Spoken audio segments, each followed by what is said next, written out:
Uno de los movimientos importantes, en mi opinión, por parte de los países musulmanes en los últimos días, fue el acuerdo o pacto militar entre Pakistán, Arabia Saudí y Turquía.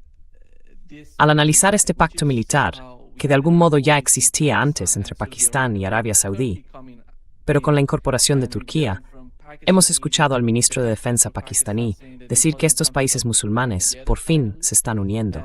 Y el ministro de Exteriores de Turquía, cuando le preguntaron por Irán, ¿qué piensa de Irán?, respondió que Irán tiene sus propios problemas y que tiene que resolverlos, y que su papel es necesario en la región. Esto es lo que ha ocurrido hasta ahora. ¿Cuál es su interpretación de este pacto militar desde el punto de vista político y geopolítico, y en lo relativo a Asia Occidental?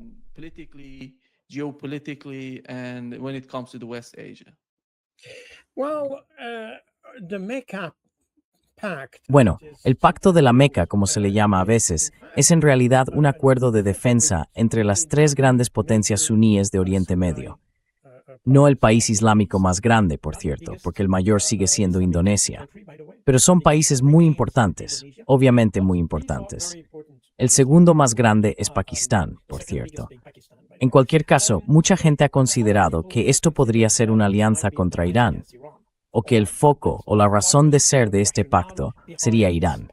Una de las principales características de este pacto es la llamada cláusula de los mosqueteros. En la OTAN la llamamos así. Es el artículo 5, uno para todos y todos para uno. Eso significa que si un país es atacado, se considera un ataque contra el conjunto de los países.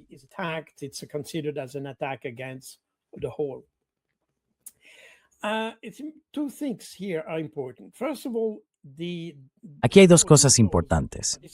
En primer lugar, esta idea de que un ataque contra uno de los tres países sería un ataque contra todos es algo tomado del Tratado de la OTAN, el Tratado del Atlántico Norte, del 4 de abril de 1949, que crea la OTAN.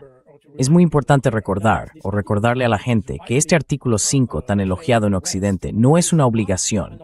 Quiero decir, no es una obligación de intervenir militarmente. No significa que, por ejemplo, si Rusia atacara a Estonia, eso activaría automáticamente una reacción total de toda la OTAN.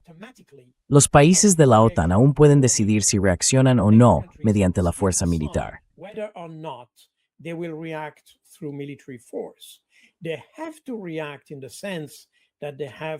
Tienen que reaccionar, por ejemplo, mediante una nota de protesta o cosas así. Pueden reaccionar diplomáticamente.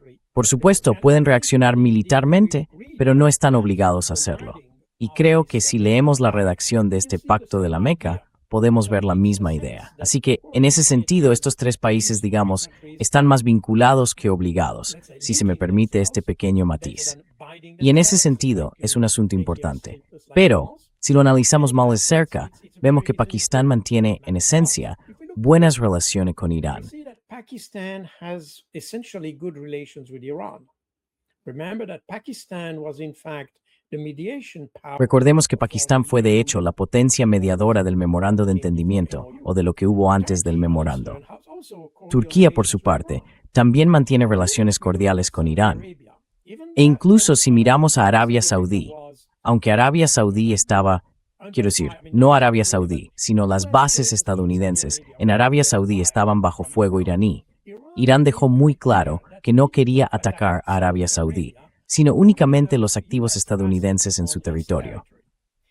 Es decir, Arabia Saudí, por supuesto, probablemente no está contenta de que caigan esos misiles en su territorio. Pero al mismo tiempo, Irán no la está atacando directamente. Y recordemos que para los funerales de Ali Khamenei, Arabia Saudí acudió con una delegación.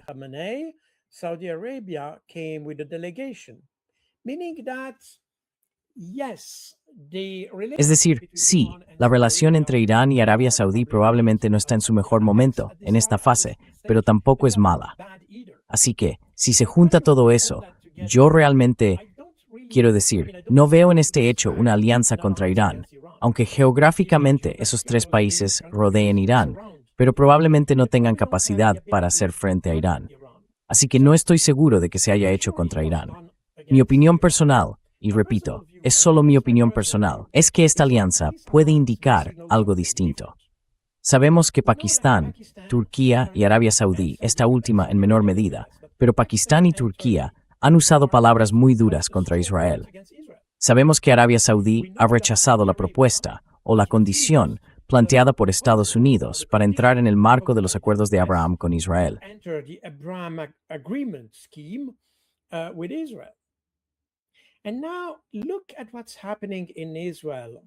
Y ahora miren lo que está ocurriendo en Israel. Nadie informa de eso. Pero en mi opinión, es algo muy importante que está sucediendo. Está la cuestión del monte del templo y la del tercer templo de Salomón, que algunos extremistas israelíes quieren reconstruir. Y eso requeriría, como consecuencia, la destrucción, o al menos la destrucción parcial, de la mezquita de Al-Aqsa, que está en el monte del templo. Últimamente, ha habido muchos disturbios, protestas e incursiones de extremistas israelíes, o digamos fundamentalistas israelíes, en esta zona. Y eso desencadenó las protestas desde Jordania. Algunos dicen que la situación se está gestando y que puede desembocar en un episodio dramático. Recuerden que esta situación no es nueva.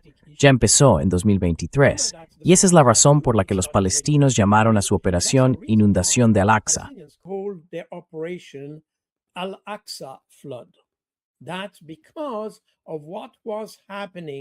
Eso se debe a lo que estaba ocurriendo en el monte del templo. Y la razón por la que utilizaron la palabra o el nombre Al-Aqsa para la operación también fue enviar una señal a otros países árabes, que toda la cuestión de la ocupación israelí no es solo un asunto de los palestinos. También afecta al tercer lugar sagrado del Islam, que es el monte del templo. Quiero decir, Al-Aqsa, la mezquita de Al-Aqsa y la cúpula de la roca. Así que nos encontramos ante una situación que amenaza con afectar a lo esencial, a los fundamentos de la religión musulmana. Y de nuevo, hubo una creciente, y eso ocurrió días antes de que se firmara este acuerdo. Recibimos mensajes alarmantes e incluso esta protesta de Jordania, alertando al mundo islámico sobre ello. Y mi impresión, de nuevo, es que no sé realmente qué tienen en mente estos países.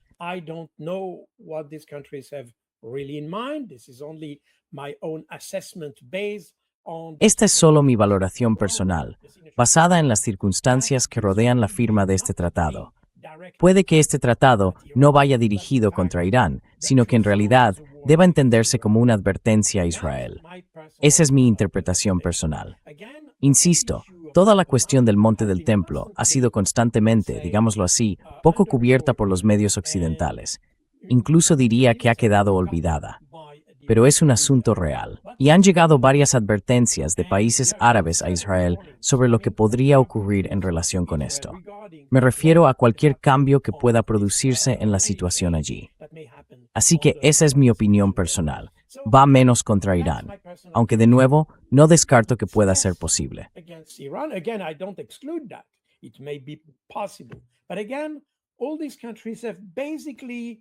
Pero insisto, todos estos países mantienen relaciones básicamente buenas o de moderadamente buenas con Irán.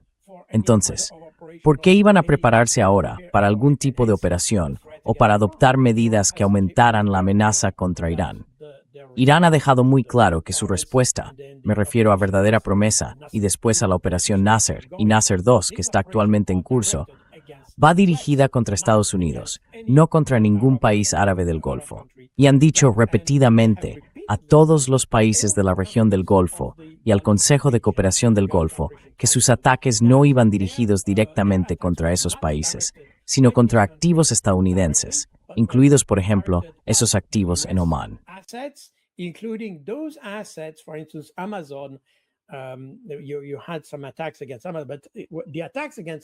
Hubo algunos ataques contra Amazon, pero esos ataques no fueron por ser Amazon.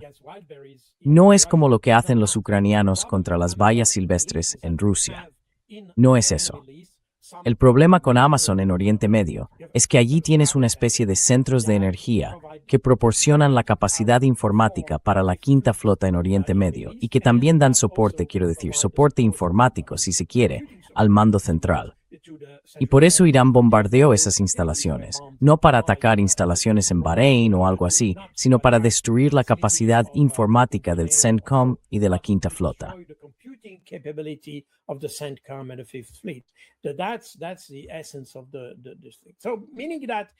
Esa es la esencia de todo esto. Es decir, Irán ha hecho todo lo posible por demostrar a los países árabes que no era el enemigo. Por cierto, hasta donde yo sé, Arabia Saudí no ha denunciado los acuerdos alcanzados entre Arabia Saudí e Irán. Eso significa que se mantiene una relación diplomática constante con esos países, y yo no lo veo así. Pero sé que mucha gente ha dicho que no cabe duda de que va contra Irán. Yo no lo creo. Creo que hay algo más, muy probablemente Israel, detrás de este hecho, más que Irán.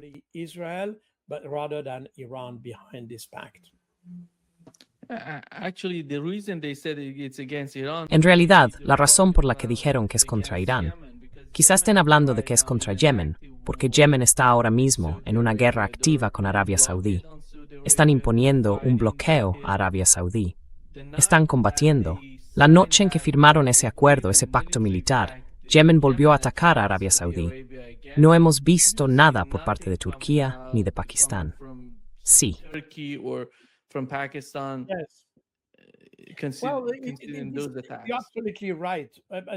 Bueno, tiene toda la razón.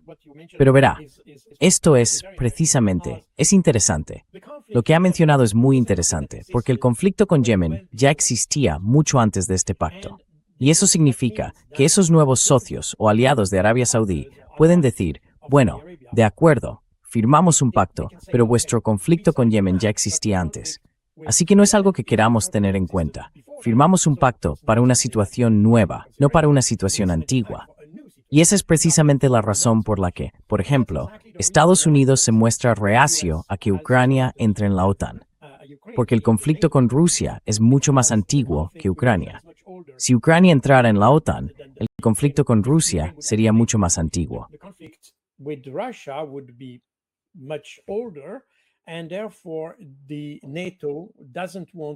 Y por tanto, la OTAN no quiere incorporar un problema a su propia alianza, porque cuando integras a Ucrania, también asume sus problemas. Ahora, al parecer en el Pacto de la Meca, la idea era, asumimos la situación, pero Yemen es vuestro problema, no el nuestro. Aceptamos este pacto sin tener en cuenta el conflicto de Yemen. Ese es vuestro problema. No vamos a asumir vuestro problema. Y por cierto, sinceramente, no tengo claro qué podrían aportar exactamente Pakistán o incluso Turquía a esto, en apoyo de Arabia Saudí. Esto es algo que los saudíes tienen que resolver y tiene solución. Es absolutamente solucionable, pero no estoy seguro de que necesitaran una alianza para eso. Por eso no mencioné el conflicto de Yemen. No creo que esté relacionado con eso. Lo siento.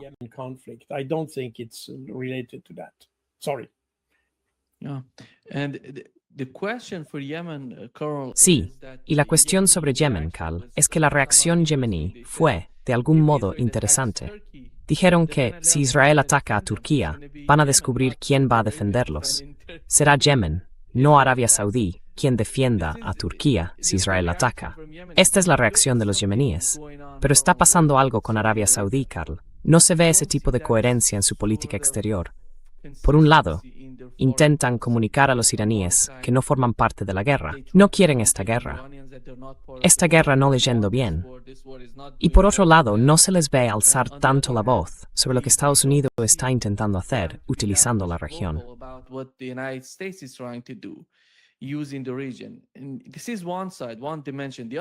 Y este es un lado, una dimensión. La otra dimensión es, ¿por qué necesitan tener el conflicto con Yemen? ¿Cuál es la razón principal de mantener este asedio sobre Yemen durante tantos años? Y tienen a sus grupos aliados en Yemen.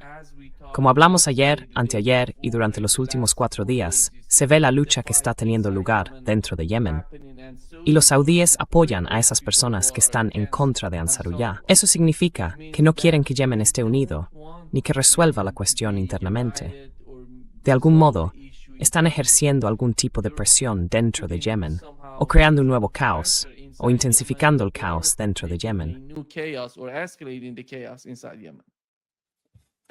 Well, to be frank with you, I'm not Bueno, para serle sincero, no conozco al 100% todos los detalles de la situación en Yemen, ni de la relación entre Yemen, incluidas las facciones dentro de Yemen, y Arabia Saudí. Sinceramente, tengo la sensación de que existía esta idea. Mire, tenemos que entender una cosa. Al atacar Irak en 2003, Estados Unidos creó algo que los saudíes nunca habían sentido antes: la sensación de que Arabia Saudí estaba cercada. Irak era esencialmente chií por población, porque esa es la mayoría de la población. Pero el propio gobierno era más bien suní, e incluso diría yo sin religión, porque esa es la tradición baasista, basada en parte en principios marxistas, digámoslo así, y en la que la religión no desempeña un papel importante.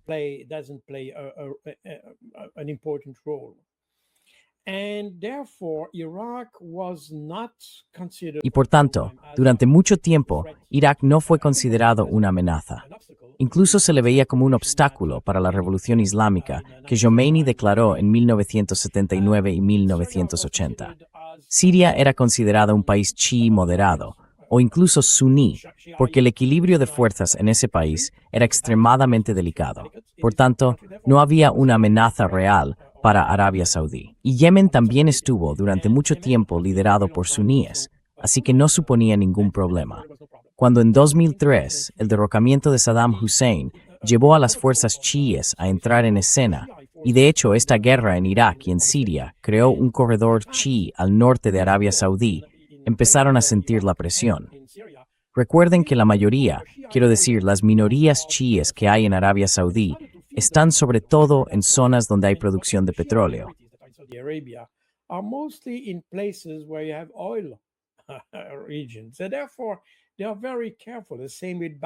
Por eso son muy cautelosos. Lo mismo ocurre con Bahrein. Bahrein es, en esencia, un país chií gobernado por un gobierno suní. Pero Bahrein también es un país muy, probablemente no tiene miedo, pero sí es cauteloso ante cualquier movimiento chií, porque cualquier revolución chií pondría la esencia de su economía en manos de aliados de Irán, y por eso son muy cautelosos. Lo mismo ocurre con Arabia Saudí. Y ahora, justo después de los disturbios en la parte norte de Arabia Saudí, surgió esta cuestión en Yemen, y estas fuerzas enfrentadas en Yemen, luchando unas contra otras. Y eso creó en Arabia Saudí una sensación de cerco que creo Estados Unidos no había planeado. No se dieron cuenta de que crearían esa sensación.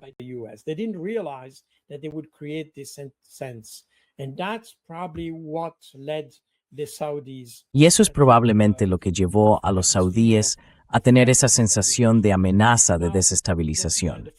Ahora bien, la política exterior de Arabia Saudí, como usted ha dicho, es ambigua, porque no critican con dureza a Estados Unidos, pero tampoco critican a Irán, por cierto. Pero con Turquía ocurre exactamente lo mismo. Y también se puede sostener que hay una situación muy similar con Pakistán. Y eso es algo que he mencionado muchas veces en su canal. No entendemos esta mentalidad de Oriente Medio.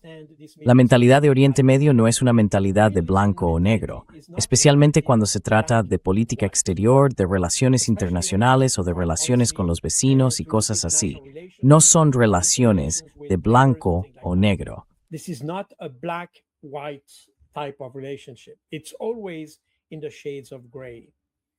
Siempre está en los matices.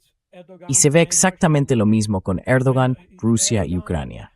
Erdogan mantiene esa relación con Oriente Medio, pero al mismo tiempo forma parte de la OTAN y tiene relaciones con Estados Unidos. A veces son relaciones antagonistas y otras veces amistosas, porque en esencia su enfoque de las relaciones exteriores es pragmático. Por eso, mi opinión es que el conflicto en Yemen acabará en una negociación. Y no estamos ante un país como Israel, que necesita aplastar al 100% a su enemigo para lograr la paz. Los países árabes tienen esa sensación de que todo se puede negociar. Siempre se puede hablar. Eso forma parte de lo que en Occidente interpretamos muy a menudo como una cuestión de resiliencia.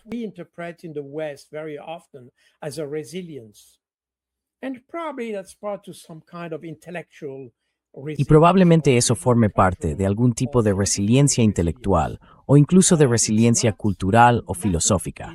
Nada se plantea en términos absolutos y siempre se las arreglan para mantener una especie de vía de escape.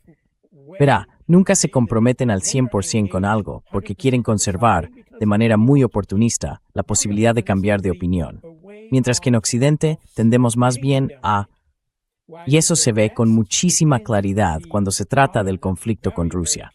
Para Occidente, todo es blanco o negro. O estás con nosotros o estás contra nosotros. Ese es exactamente el enfoque de los estadounidenses. Es algo que repitieron una y otra vez durante la Guerra Fría y es algo que escuchamos de George W. Bush durante la guerra de Irak. Y eso sigue siendo lo que tenemos hoy con Donald Trump.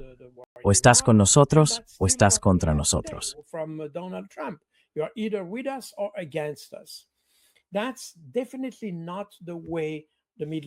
Desde luego, Oriente Medio no piensa así.